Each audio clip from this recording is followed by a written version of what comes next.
అది ఎంత బలమైన దెబ్బ.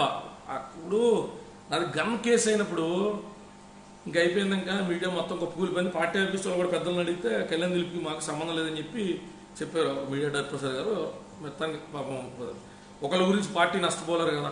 సో ఆబ్వియస్లీ నా మీద కేసు అయింది అన్నప్పుడు గన్ కేసు అయింది. OLXలో డమ్మీ ఫోన్ ఉంది. వాస్తవంగా అది కొనుక్కున్నవాడితో కూడా ఒకరోజు నేను 100% మీడియా ముందు తీసుకొచ్చి మాట్లాడిస్తాను. జరిగినటువంటి ఉదంతం అది కాదు. కక్ష కట్టుకుని పనిగట్టినట్టు పేపర్లు అందరూ కూడా, అంటే అంత పెద్ద దెబ్బ నాకు ఆ స్టేజ్లో కూడా ఎత్తాను నేను అనుకోలే. కక్ష కట్టినట్టు రాసేస్తాను నా మీద పేపర్లో. ఒకటేమో ఏకంగా సాక్షి పేపర్లో అయితే ఏకంగా రౌడీ షీటర్కి వెళ్ళింది వెళ్ళిపోయాను. ఏ స్టేషన్లో రౌడీ షీట్ ఉందో నాకు అర్థం కాల.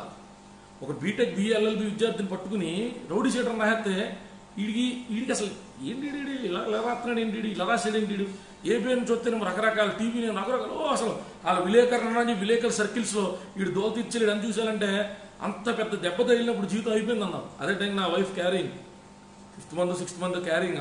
నాకు అర్థం కాల. ఏంట్రా బాబు, ఇదేంట్రా బాబు, ఈ జైలేంటి బెయిలేంటి బాగాలేంట్రా అర్థం కాదు. చాలామంది ఇడు ఆగిపోయాడు అన్నారు. రాలా. ఒక 22 నియోజకవర్గాల ప్రచారం దాకా రాలా. నాగబాబు గారితో వేదిక పంచుకునే దాకా రాలా. పవన్ కళ్యాణ్ గారిని నవ్వుతా 4-5 సార్లు ఫోటోలు తీయించుకోవడం దాకా రాలా. రాష్ట్ర అధికార ప్రతినిధి కింద రాలా. స్టేట్ స్పోక్స్ పర్సన్ బాధ రాలా. అన్నీ వస్తాయి అబ్బా, అన్నీ వస్తాయి.